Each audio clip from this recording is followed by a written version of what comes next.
Hello everybody and welcome to this fun and quick demonstration in which I'm going to show you how we can use VizcomAI to take a screenshot of a kitchen space I created in Shaper 3D and then render this into a more realistic looking version without any specific material descriptions, as you can see.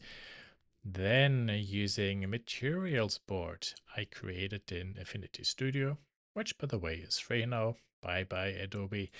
And then using another modify command with a more elaborate prompt to then apply these materials to that photo and create a more precise version of the kitchen we envision with the materials and also the furniture and chandeliers. And with all that said, let me show you how easy this is to do. But before we get started, please hit the like, subscribe, and notification button so you will never miss any upcoming video. And now let's really get started. Before I show you the whole process in detail in VizcomAI, I would like to run you through the process how I created all the asset images. So put your mouse away and just take a look at what I'm going to show you in the next two steps, because also all the images you need to follow this tutorial you can download through the link which is posted in the description of this video. So if you want to create a rendering of a kitchen with AI, well, you need to have something that tells AI how the kitchen looks like. And one of the easiest way is to make a very quick CAD model. You can use Shaper 3D, Blender, SketchUp, whatever you like to use.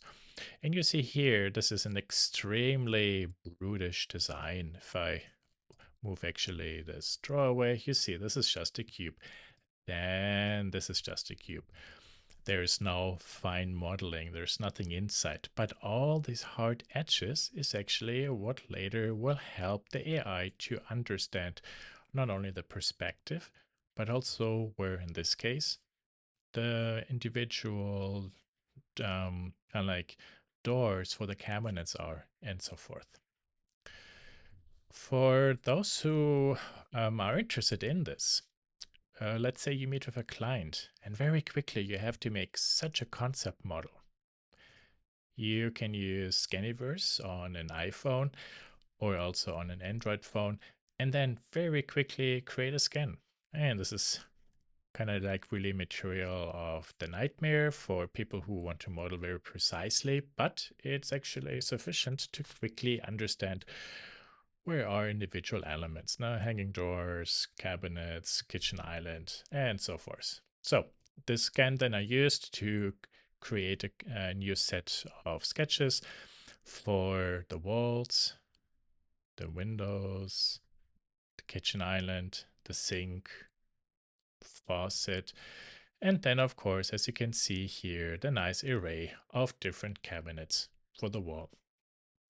And then I just built those. Well, very easy, super fast.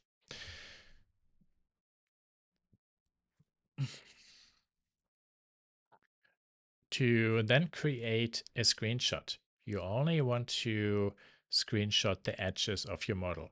So for example, no axes for X, Y, and Z, no grid.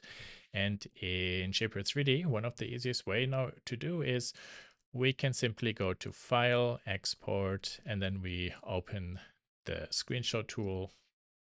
I can minimize here that outliner, and then, well, we have to figure out where are we. We're not on the ground, not under the ceiling.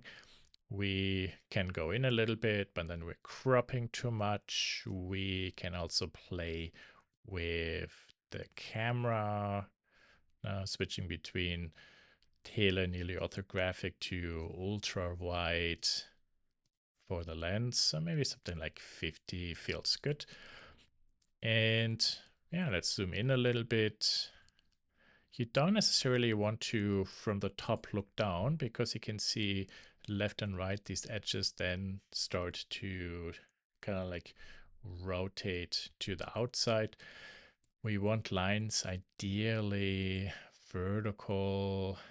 So I'm looking more vertical and then to see more of what is behind the kitchen island, I just, yeah, put the camera a little bit higher, maybe zoom out a little bit. There we are. Very good. And then I just use the standard Windows or Mac screenshot tool and then just make a screenshot. And then there we have it. Nope, so I nicely cropped kind of like the kitchen island. There's enough space to put the bar stools in front of it. We see all the cabinets. This is actually good. Perfect. Then you can spend some time and browse different materials. I Googled, for example, kitchen backsplash, tiled floors, wood material for cabinets, terrazzo for the kitchen island, chandelier, faucet, and bar stool. So I found these images and then I used the new Affinity Studio, which is free now, which is great for us creatives. Bye bye, Adobe. And I created a not too big image, kind of like 300 by 300 millimeters here. And this is in millimeters. If we go to pixels, so it's actually 3000. Now I could just go to 2000 or something, drag these images in, arrange them. So the AI, in our case Vizcom, can then just see all these different elements and extract the information from it. And then this composition, I simply export it as an image, called this material bot. So now we have actually our kitchen screenshot and we have the material references, and now we can go to Vizcom.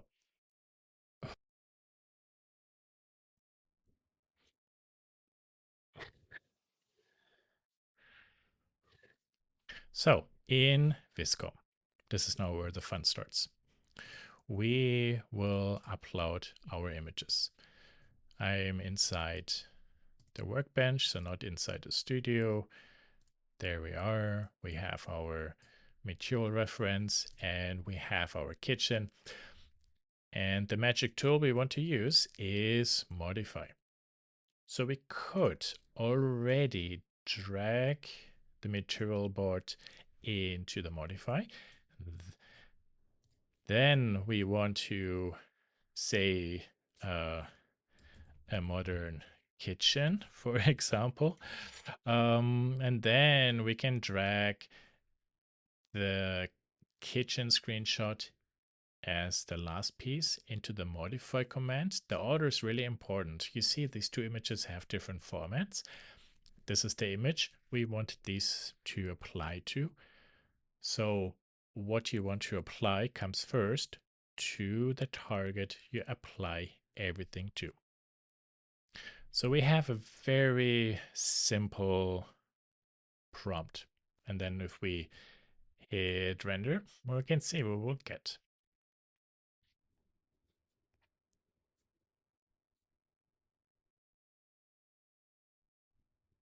And there it is. It is already pretty amazing, I have to say. Now looks really quite nice.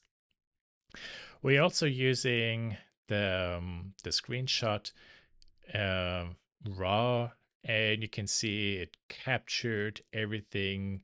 It also applied the materials really correctly. It also applied the terrazzo material to the kitchen island. Look at the faucet and what we have here. This is really pretty close. You see, this is rounded, while here, this is angular, but the handle is actually there. No? Why is actually this not round in the final rendering? Because in my CAD model, this is round. So now I have actually here a faucet placed to help the AI to understand where I want that faucet to be placed. Okay, So now this is kind of like the prompt we have. It's very basic in this first attempt. Actually, this was already a perfect result. We can now logically elaborate on this more. So we could say two chandeliers, and let's say three chairs, and then hit render.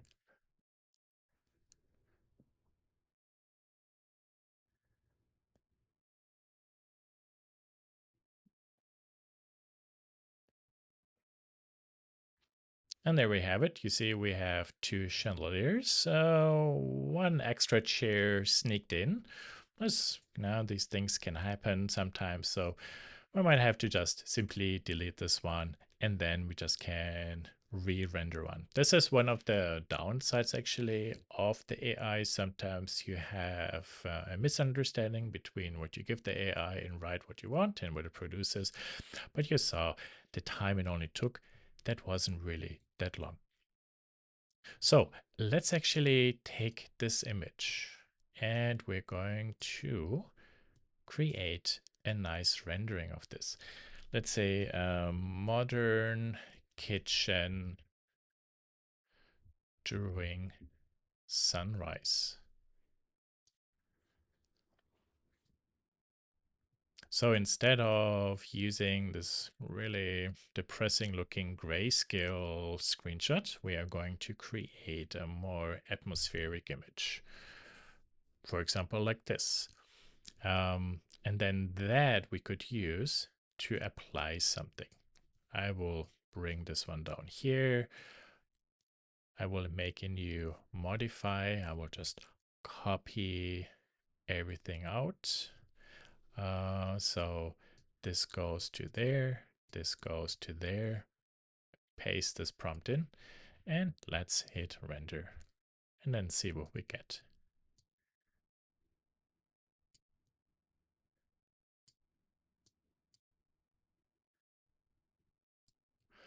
And there you see, the initial image had a very specific atmosphere.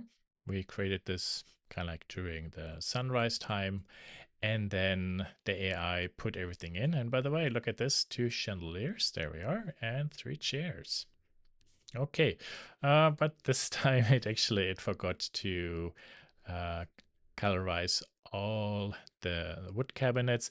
So we could then continue to specify everything more precisely.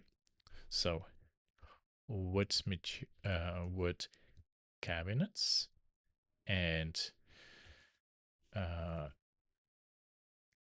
terrazzo kitchen island tiled floor, no, and so forth. Could also say turn the lights on and the chandelier, etc. So with the more we define these types of materials, the more we give the AI also an understanding of really what we want. In a 3D modeling program, we can be way more precise, but we cannot work actually that fast. And thank you, AI, for embarrassing me because it just created the same wood material. So I might have to hit like here this one or two more times. Oh no, actually no, I see why. You see the it takes the material from the original image. So I can try to create a new rendering.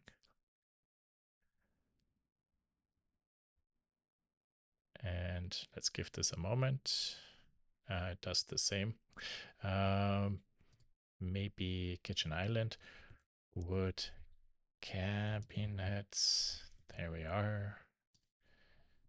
One more time. I actually didn't even realize that the lower cabinets are just white, that they don't have that wood material. That explains why we got this outcome. Please. Thank you. Okay, cool. So we removed this and then we patched this one in. And let's see what we get.